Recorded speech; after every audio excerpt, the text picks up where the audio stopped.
शुचिर भावम शौचम, जो शुचिता का भाव है वो शौच धर्म है, अर्थात इसमें आत्मा के परिणामों की शुचिता, वैचारिक शुचिता होना, यही उत्तम शौच धर्म है। और ये शुचिता ही सम्यक दर्शन अर्थात आत्मा के श्रद्धान के साथ होती है, तब उत्तम शौच धर्म ये नाम प्राप्त होता है। व्यवहार से लोभ के अभाव को करना है, व्यवहार से अपने लोभ को छोड़ना है और निश्चय से आत्मा में रमना है, ये उत्तम शौच धर्म है। देखिए, धरी हृदय संतोष, करहूं तपस्या देशो, शौच सदा निर्दोष, धर्म बड़ो संसार में। इस संसार में धर्म से बड़ा और कुछ नहीं है। आदमी धन दौलत पैसा पद प्रतिष्ठा से बड़ा नहीं होता है। आदमी बड़ा बनता है अपने धर्म से, अपने पवित्र उद्देश्य और विचारों से। वही आदमी एक दिन महानता को प्राप्त होता है जिसके हृदय में संतोष है। जिन्हें कछु नहीं चाहिए बेसाहन के साथ, चाहे गई चिंता मिटी मनुआ बेपरवाह। आज मुनिराजों के लिए महामुनिराज कहते हैं, महाराजा कहते हैं। ये राजाओं के भी राजा महाराजा हैं। क्यों इनको राजाओं के राजा महाराजा कहते हैं?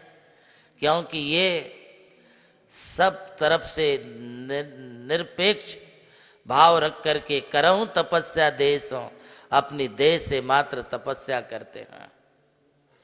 वास्तव में इन्होंने अपनी इच्छाओं का संवरण कर लिया है। अब इनकी कोई चाह नहीं है, कोई चिंता नहीं है। मनुआ बेपरवाह, ये बेपरवाह अर्थात दुनिया से एकदम अलग सलग रह करके अपनी आत्मा का ही चिंतन, अपनी आत्मा का ध्यान करते हैं। इसलिए साधुओं के बारे में ये कहा जाता है कि चाहे गई चिंता मिटी मनुआ बेपरवाह, जिन्हें कछु नहीं चाहिए बेसाहन के साथ। सहनसाय आप ही है। यदि आपने हाथ पसारना बंद कर दिया है, याचना वृत्ति खत्म कर दी है, मांगना खत्म कर दिया है, तो मैं समझता हूं कि तुमसे बड़ा दुनिया में और कोई राजा महाराजा सम्राट और चक्रवर्ती नहीं है। सिर्फ हाथ पसारना बंद कर दो, मांगना बंद कर दो, तुम्हारे चरणों में दुनिया दौड़ी आती है, क्योंकि तुम्हें कुछ नहीं चाहिए है। भगवती आराधना में लिखा है कि जो साधु इस लोक और परलोक की भोगाकांक्षा को लेकर के निदान करते हैं, वे लोग समझो कि चक्रवर्ती का भेष धारण करके, हार मुकुट पहन करके, अस्त्र तस्त्र धारण करके, एक हाथ में कटोरा लेकर के भीख मांगने जैसा है। क्या कोई चक्रवर्ती किसी से भीख मांगता है? नहीं मांगता है, क्योंकि वो स्वयं साम्राज्याधिपति है। इसी प्रकार से उत्तम शौच धर्म कहता है कि हमारे लिए कोई चाय भी मन में नहीं रखनी चाहिए। गृहस्थ श्रावकों के लिए सुबह उठते ही चाय की चाय होती है।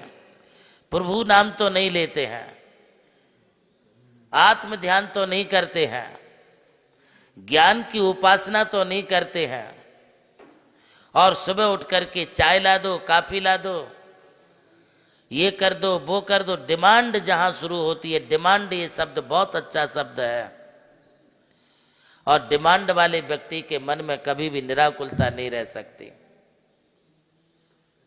ऑनलाइन भी आजकल बुलाने लगे हैं। ऑनलाइन काफी आ रही, ऑनलाइन चाय नाश्ता आ रहा है, ऑनलाइन टिफिन आ रहा है। रुक जाओ थोड़े दिन, तुम्हारी इच्छा ऐसी भी हो जाएगी, तुम्हारे मुंह में ग्रास भी डाल दिया जाएगा, मशीन ऐसी आ जाएंगी। किंतु तुम क्या करोगे अपने शरीर से? अरे सुबह सुबह उठते हो तो प्रभु नाम की चाय पी लो, आत्म ध्यान का नाश्ता ज्ञानामृत का भोजन कर लो, यही मोक्ष का रास्ता। उत्तम शौच धर्म को पालन करने वाले महानुभावों, सुबह सुबह चाय छोड़ दो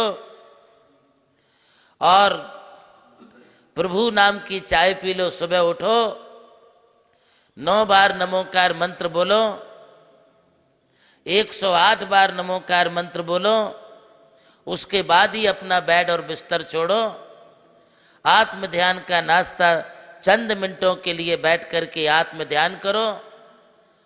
और ऐसे अष्टमी 10 लक्षण पर्व के दिनों में ज्ञानामृतम भोजनम, ज्ञानामृत का भोजन कर लो, यही मोक्ष का रास्ता, यही मोक्ष का उत्तम शौच धर्म का रास्ता है।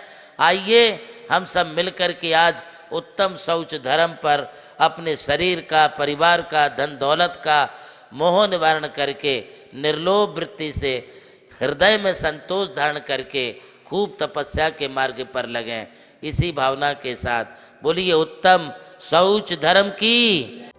नमोकार स्टार ऑनलाइन प्रतियोगिता में आज पूछे गए सवाल का सही जवाब है, हमें अपने आत्मा में लगे हुए मैल को धोना है। सबसे पहले सही जवाब देकर आज के नमोकार स्टार बनी है सौभाग्यवती सुरभि स्वप्निल जैन, पता परभणी। नमोकार स्टार प्रतियोगिता के सौजन्यकर्ता हैं श्री जमुनालाल जी, श्रीमती लक्ष्मी देवी जैन हपावत एवं हपावत परिवार मुंबई। आयोजक श्री नमोकार तीर्थ ट्रस्ट चांदवड़ नासिक। प्रभु श्री राम की जन्मभूमि अयोध्या रही और मोक्ष भूमि मांगी तुंगी। इसी यात्रा में उनके चरणों की रथ से पावन हुई ये भूमि राम टेकड़ी, जहां अनादि निधन महामंत्र नमोकार को समर्पित दिव्य तीर्थ का निर्माण हुआ।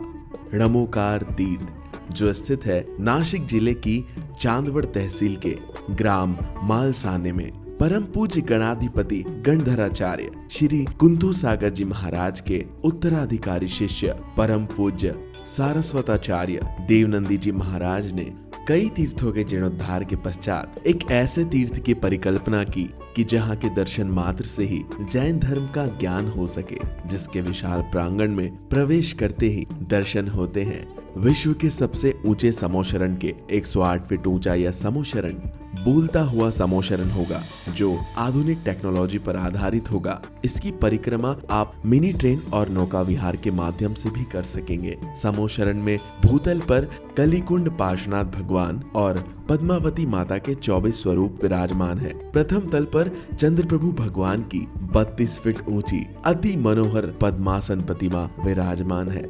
विश्व के सबसे ऊंचे पंच परमेष्टि के 51 और 31 फीट की प्रतिमाएं भी यहाँ पर स्थित हैं। साथ ही जैनागम के महान गुरुओं को समर्पित अति सुंदर गुरु मंदिर है। ध्यान कक्ष, ग्रंथालय, संत भवन, 22,000 स्क्वायर फीट का विशाल पिलरलेस हॉल और 200 से अधिक कमरों की धर्मशाला, भोजनशाला, समाज जन हेतु कम खर्च में मांगलिक आयोजन के लिए मंगल कार्यालय और आगामी योजना में है जैन नॉलेज सिटी। और इस भूमि पर आकर आपको अनुभव होगा नमोकार केवल एक तीर्थ नहीं, एक दिव्य अनुभूति है। वो अनुभूति आपकी भी प्रतीक्षा में है।